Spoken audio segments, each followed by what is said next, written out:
Hi, and this is Exploring with Em and Stu. And today we've actually returned to the World War II Coastal Artillery Battery here in Mundesley, and there's actually a very good reason why we've returned here, isn't there? There is. Which I'm going to explain to you before we go and take a look at what we'll be doing.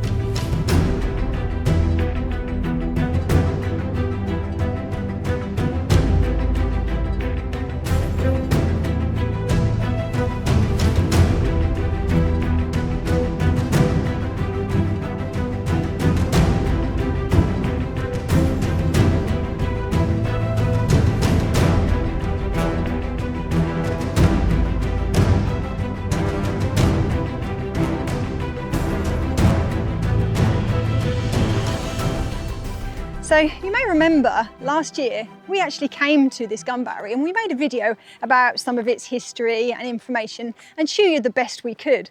But of course it's been blocked off for 40 years, so there's only really so much that we could show you. But we've actually become aware recently that last year it was actually purchased by a group of residents who were very keen to preserve it and restore it back. And we've been lucky enough today to have actually been invited to come along, predominantly to obviously help out, because of course this is full of rubbish, rubble and water, but also to document some of the progress that they're actually making here. So we're going to get over there and hopefully show you what they've been up to. So as I was saying, last year these local residents actually were able to purchase this quite amazing gun emplacement, and during the summer they actually started trying to unblock the sealed up entrance, which took them quite some time. Now of course what they were met with when they managed to get inside it was several feet of flood water, which we often find at these places, but they were able to make a little bit of a start, as you can see, with clearing out sort of some of the debris, rubbish, 40 years of rubbish and rubble. And I think literally last week they were able to get rid of the last of that flood water and invite people to come along for a volunteer day really to help out. And that's obviously why we're here, to get our hands dirty and see what we can do to help preserve this quite amazing structure. So me and Emma have actually been here for, well, good 2 hours at the moment. We've just jumped straight into giving them a hand really. And earlier on when you saw the camera, you saw the pile that was just behind Emma. And this is the pile now. It's absolutely massive. The people have been really grateful for what everyone's done so far, haven't they? Yeah, so we managed to get involved with this through the Facebook page, Mundesley Friends for Cardiac Kill and Coastal Gun Battery. I'll put a link in the description. That's a lot to say. And yeah, like I said, we saw that they'd managed to purchase this place and they were going to open it up and clear it out and open it to the public. And yeah, of course, when they said they were looking for volunteers, me and Stu went, right, we need to get there, don't we?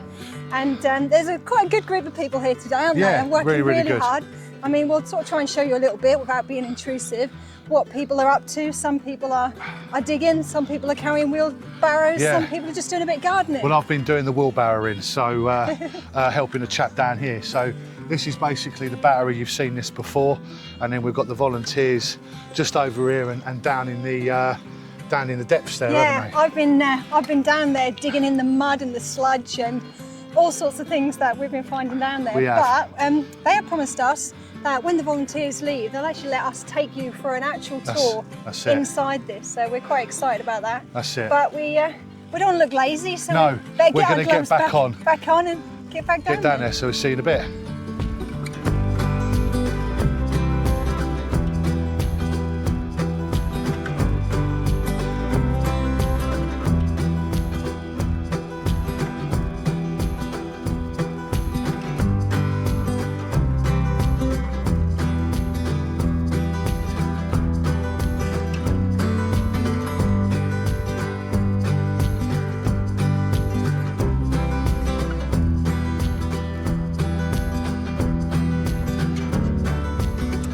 Right, so we've been here probably about 3 hours now, haven't we? We have. And Stu's been up and down with a wheelbarrow with tons and tons of soil, and I've been down just inside the entrance of the battery. Well, basically with buckets and covered in mud. I mean, but it's been fun. That's it. But we're sort of pretty much finished doing the clearing for today, and a lot of them volunteers are starting to leave, aren't they? They are. But as promised, we said we were going to take you for a look down inside. And that's exactly where we're going to be going now. But before we do, we actually want to show something, because the owners of the place obviously have been trying to get grants, trying to get some sort of money together, haven't they, to keep this preserved. Lottery funds and things, That's but it. I don't think they've been very successful. They haven't been successful. But what we need to know, if anybody out there knows a good welder, and the reason for this is because we have a turret here, and they have been quoted, I think their quote was £10,000 nearly. So for anybody that doesn't know what this is actually an Allen William turret, and I'll see if I can find a photograph of one of them. There's only about 20, I think, complete ones left in the country, and a lot of them are along the Norfolk coast.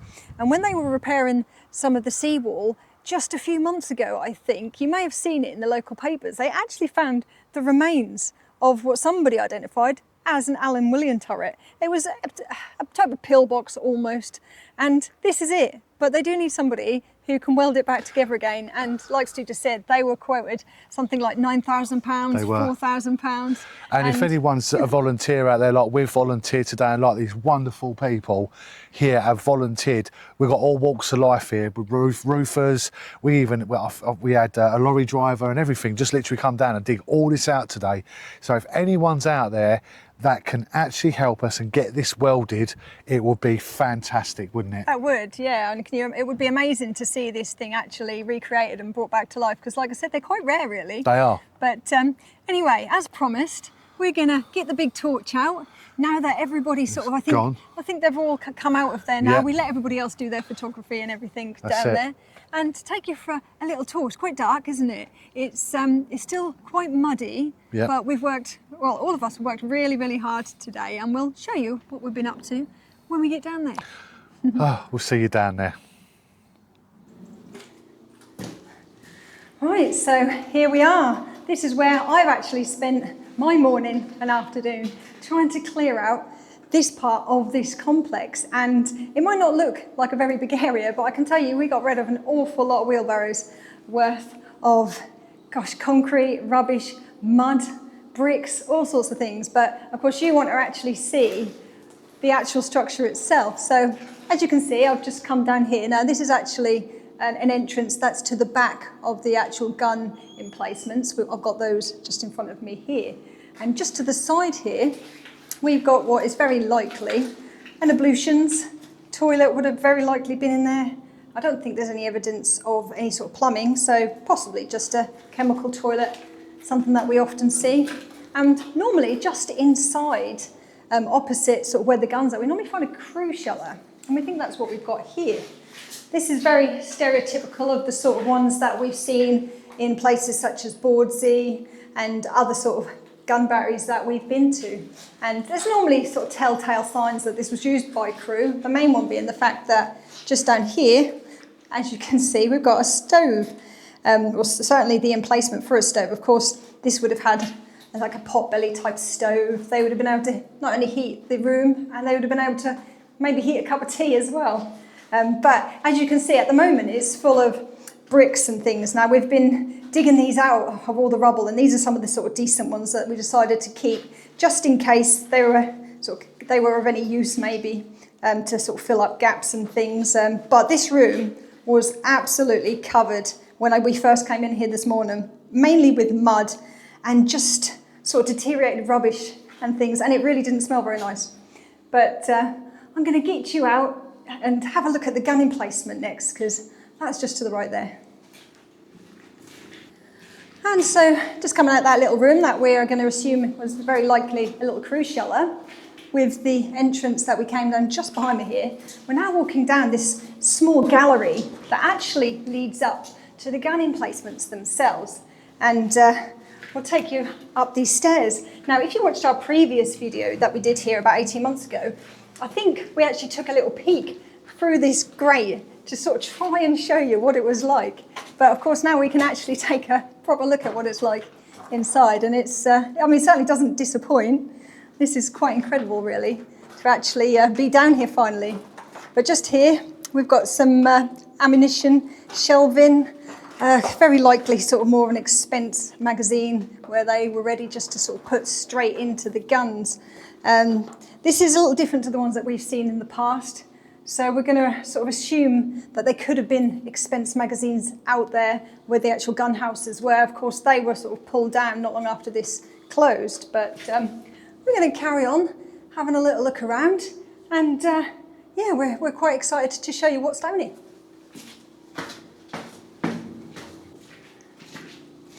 And so just leaving the steps up to the actual gun emplacements, we met with this enormous corridor. Now, when we again made the video in the past, we actually walked above this and we tried to sort of use our imaginations and explain to you what we thought it was very likely down here. And actually, it feels an awful lot bigger than we actually imagined, or was imagining that it would be. I mean, this is actually quite incredible, the array of rooms. I think they said there was 9 rooms down here, and all the usual sort of rooms that you'd expect to find in a gun battery like this. We'll take you for a little closer look at some of the rooms in a minute, but it's got all sort of the usual things that you find. Again, there would have been, there's brackets here, and of course they've adapted them, as you can sort of just about see, to put these lights so we can actually see what we're doing today. But I think they're actually mounted, a lot of them are mounted on some of those original little bits. You can just about see where they would have very likely have had even mounts, conduits, something like that, because they would have, of course, needed light down here. And we've got the witness marks of the wood where they would have used that as a mould, just pouring that concrete into sort of wooden slats. And yeah, it's always nice to see. And this side, it's just brick. But I think it's about time we actually took you into some of these rooms, because that's actually where the real interesting bits are. So I brought you into the largest room that's down here, and I think this one needs a really good explorer because it's got a lot of really amazing features. So we're going to meet up with Stu and we'll take you for a little look.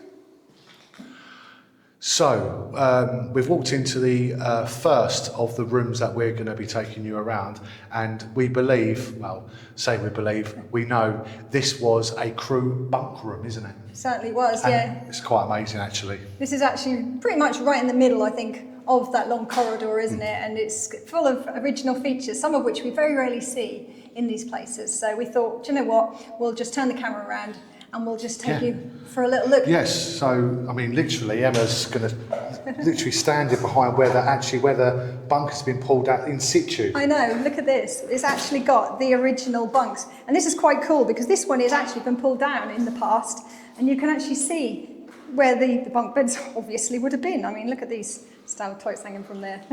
That's quite cool, isn't it? Obviously, it's been down like that for some years. And they would have obviously folded up. So there's one in situ in its folded up position. So that's really cool. And just above there, you can actually just make out the brackets where they would have sort of very rudimentarily just hooked them in. Look. That's quite actually cool, quite impressive. It's not easy to walk around here because... No, because this room hasn't actually been cleared out yet. This is another project. But because of today, we estimate there's been about 5 tonnes of rubble moved out here alone today. So a big thank you to all the volunteers here today. It's been absolutely brilliant. It's been a fantastic... And they've been a really good bunch. Effort. Yeah, really group effort. And if you're seeing the amount of rubbish that's actually on the floor here, and they've already started in this room, but this is what the rest of it was like that we've already cleared. And as we move along this complex, you'll see further away, they've not cleared really any of that. So you can really see what they've been up against. Exactly. So, I mean, this is another great feature. You've got the chimney, I suppose you want to call it, in layman's terms, ventilation, and it goes down to a stove, and this would have been either a cooking stove that they could make tea, coffee, and also keep warmth. Yeah, very likely. So, and as you can see, this is where they started to clear. They've started to clear out just over here, along this pathway, but this is where it's all needs clearing, and this is 80 years worth of build-up of rubbish. Basically. Well, this has actually been sealed for 40 years. So, I mean, I dare say it's been sealed almost as old as I am. So that's quite incredible. They had to seal it because I think kids back then were coming down here and sort of having a bit of a play, and this wasn't overly safe. And also it was very flooded. Now we're going to show you in the corridor where you can actually very clearly see the extent of the flood line, which is amazing to think. I think it was something like 30 tanker loads of water, I might be wrong, of water they've actually sort of pumped out of here over the last couple of months, which is really incredible. But there's a little feature of it, well, here and here, that I think I should probably point out to you, because you may be wondering why, and if Stu just lowers the camera down a little bit, we appear to be able to see through all the rooms and right to the other side. And obviously that's not an original feature from when it was being used as a gun battery. This was actually used, I think, in around about the 1970s, I think I was told, as a rifle range. So they knocked through all the rooms to give themselves obviously a long gallery, and down the other end you can actually see some bullet holes from when it used to be a rifle range, which is a bit of a shame. But do you know what? As I was speaking to Denise, sort of the lady in charge here, it's part of its history. That's what it went on to be used as afterwards. And you know, should we really be removing that history from it? I don't know. I think maybe not. But there's plenty more rooms to show you. So I think we should probably get out and have a look at some more. Yeah, so we're going to be taking you through this door just here, just before where the rubble hasn't been cleared, because there's quite an amazing feature that me and Emma spotted as soon as we walked in here. We recognised it straight away, so hopefully we can share that with you. So we've actually just come into a room that me and Emma actually kind of recognised as soon as we saw it, because we noticed the features.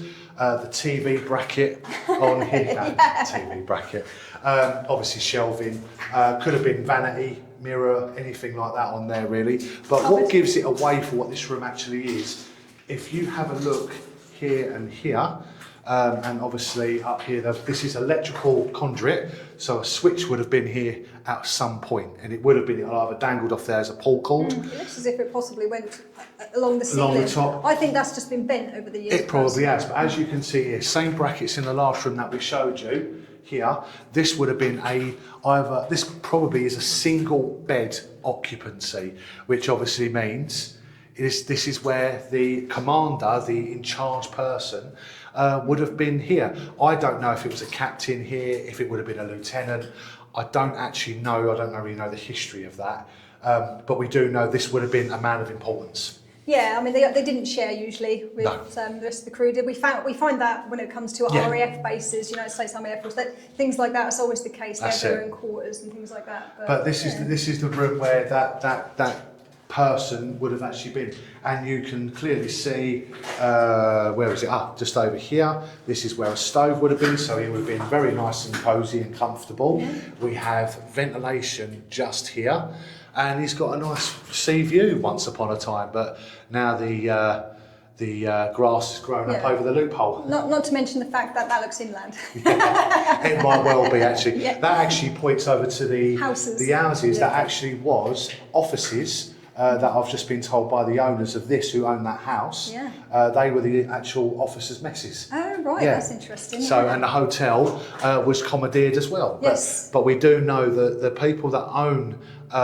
this gun battery now, who own that house, it was an officer's mess. Yeah. So that's interesting. Fascinating, yeah. It is. We're going to come out of this room now, and we're going to carry on down the corridor, because obviously all the volunteers have gone now, and we've had the privilege of coming down here. They've let us have our first dibs, basically, so we're the first to do it, and follow the corridor down and show you some more rooms. Yeah, right, let's go. Right, so I'm just coming out of that smaller bunk room that we've just shown you, because we're carrying on along the corridor. Now it's getting a little bit more tricky now, because as you can see, they've not done too much of the clearing up here, but like I said earlier, you can really see the scale of really what they've got to contend with here.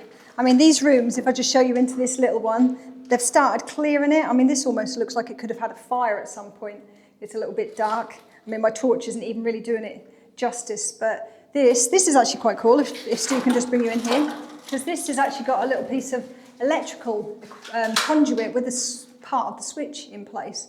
So I don't think there's any others like that down here, so that's quite nice to see. But some of these rooms, we're not really sure what they were. We can't see too much evidence left on the walls in this particular one. But I mean, they could have just been storage. Of course, they did need areas to put more of the munitions and things. This isn't quite the same as the gun batteries that we've seen in the past. So some of this is guesswork. But if we carry on down here, over all this, it's actually sloped up quite a lot here, which is why it was flooded more in the middle and less up here. This is identical to what we saw down the other side. This is an entrance, blocked off entrance, and we actually came in through its sister entrance down the other side, what we believe is very likely a small ablutions room, I should imagine. And just inside here, we've got very likely another little crew room. And this again is completely identical. No doubt under this pile of rubbish down there, we've probably got a stove, because we've certainly got evidence of the ventilation for it up there. And well, that's about it. But again, this is pretty much what we normally find in these rooms. And just here, now, if you see this now, the one down the other end looked pretty much just like this before they started clearing it all up. And this goes up to the gun emplacements and where the gun houses would have been. And again, it's completely identical with the two sort of shelving units there for the munitions. But hopefully they can get this all cleared out at some point soon. I mean, they are hoping to have another volunteer day in a month's time. That's something that we're rather hoping to come along to and help out again. But this is a big job. So, you know, if you want to come along and be part of sort of restoring this piece of history, then check out the link for their page and yeah, come along. And even if it is just to make some tea and coffee or something, you know, it's, I think they would appreciate a few more hands. But we're going to get back down the corridor and see if there's anything else that we can show you before we say goodbye. So we're actually coming to the end of the corridor now. Emma's just getting her photographs for Instagram and Facebook. Yes, some thumbnails and things, yeah. Thumbnails and that. But you can tell how long these corridors actually are, and it really, really doesn't give it justice on a well, when you're camera. walking above the top either. Absolutely. But we have got one extra room here. We walked down here, we showed you the bunk rooms and everything. There's a few extra rooms that but they're literally very silted up. We can't really get into them as such. I mean, look at this. I mean, all this mud splatter. I mean, how did that even get up there? I don't know. And then you've got these rooms here, and you can see the silt actually coming through the loopholes and piling up like pyramids at the end there. It's just soil from the outside. Of course it is, yeah. But loads of broken bottles. I mean, some of these bottles that actually have been found are actually quite old. Yeah, like from the 50s. 50s and 60s and that. So, but we're going to be walking up here now because obviously the volunteers are going to want to shut the place up. They're waiting for us. They've been incredibly kind and let us come down here once they'd cleared up a little bit. It's kind of amazing. They let us have first dibs on this, and they invited us. It was great. As soon as they invited us, I said to Emma, we've got a project that was meant to be coming in today, which is Saturday. We postponed it to come and do this. We jumped on it. And it was quite a big, important day for us, actually. So we shall find out in an up-and-coming video. That's some right. exciting news that we've got to share with you, which I have mentioned on our Facebook group. That's it. So that will be coming up very, very soon. So what we're going to do is now we're going to get out of here and see you at the top side.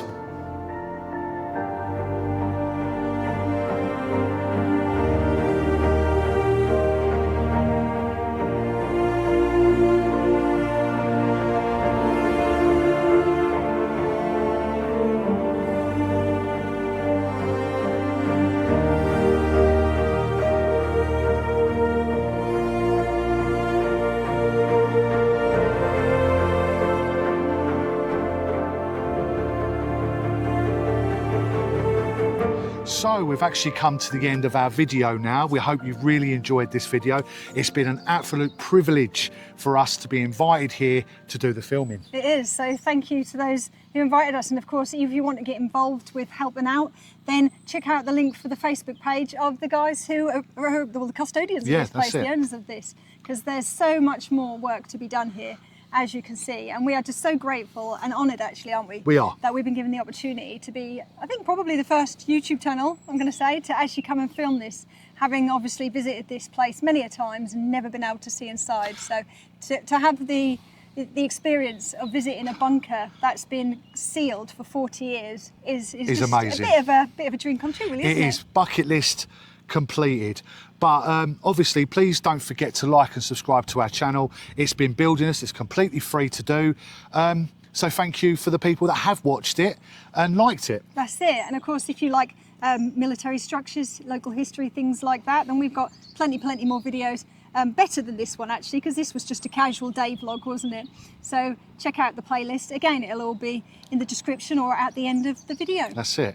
But before we all go and we all turn off, we have a new channel starting, don't we, Emma? Well, yeah. It has been up and running for a little while now, but we've been trying to build it up, hence the reason why we haven't been posting too much here. There's been a lot of projects happening in the background. Our Patreons are very aware of it, so if you're interested in finding out about that, please join our Patreon. It's £3 a month and you'll get exclusive content. That's it. And like I said, if you want to check out our additional channel, we've got something quite exciting coming to that really soon. So again, I'll put a little link in the description. It's a bit different to what we do on this channel. That's it. But it's more family orientated. It is a little bit of fun. And that is called The Great Escapers. That's it. But anyway, here from the fantastic Norfolk coast here in Mundesley. It's been a really great day. We're going to go home, have a shower, because we are covered in mud. And we'll see you very soon. Thanks for watching. Bye-bye. Bye-bye.